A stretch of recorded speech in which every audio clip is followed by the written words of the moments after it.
एक बहुत अमीर व्यक्ति था। उसका नाम था मुकुल। मुकुल का अभी तक विवाह नहीं हुआ था।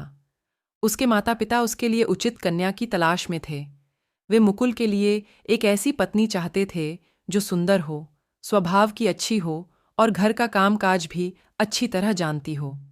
मुकुल के भी कुछ मित्र थे जिनकी बहनें विवाह योग्य थीं। वह अपने मित्रों के घर मिलने जाता था, यह पता लगाने के लिए कि उन लड़कियों का स्वभाव कैसा है। वह अपने वहां आने का उद्देश्य किसी को बताता नहीं था, क्योंकि यदि वह अपने आने का उद्देश्य बता देता तो उसे सच्चाई का पता नहीं चल पाता। एक दिन मुकुल अपने एक मित्र के घर गया। वहां पर बहुत सारा सूत रखा हुआ था। सूत उस धागे को कहते हैं जिससे कपड़ा बुना जाता है। उसने देखा कि वहां एक चरखा रखा था जिससे ढेर सारा सूत काता गया था। उसे बड़ा आश्चर्य हुआ कि इतना सारा सूत किसने काता है और अब इससे कपड़ा कौन बुनेगा। उसने अपने मित्र को माँ से पूछा। माँ जी, ये सूत कौन कात रहा है? इतने सारे सूत का कपड़ा बुनने में तो निश्चित रूप से 1 महीने से भी ज्यादा समय लग जाएगा। उसके मित्र की माँ को थोड़ा अनुमान हो गया था कि मुकुल ऐसा क्यों पूछ रहा है। उन्होंने सोचा कि मुकुल पर अच्छा प्रभाव पड़ना चाहिए, इसीलिए उन्होंने कहा। बेटा, मेरी बेटी ये सूत कातती है और इतने सूत बुनने में उसे 10-15 दिन से ज्यादा नहीं लगेंगे।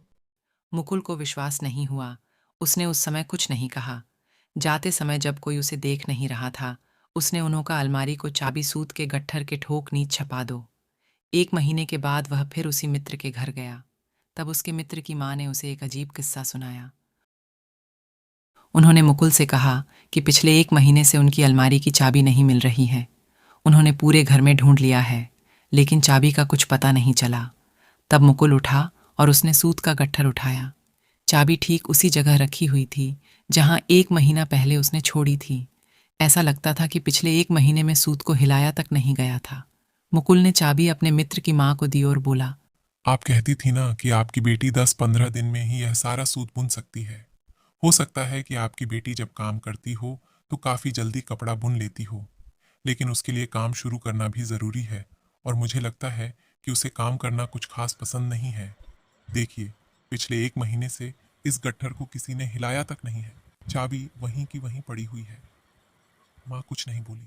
मुकुल ने ठीक कहा था, काम आना ही काफी नहीं, काम को करने की इच्छा होना भी तो जरूरी है। अगर आपको यह कहानी अच्छी लगी हो तो प्लीज़ वीडियो को लाइक तथा चैनल को सब्सक्राइब कीजिए।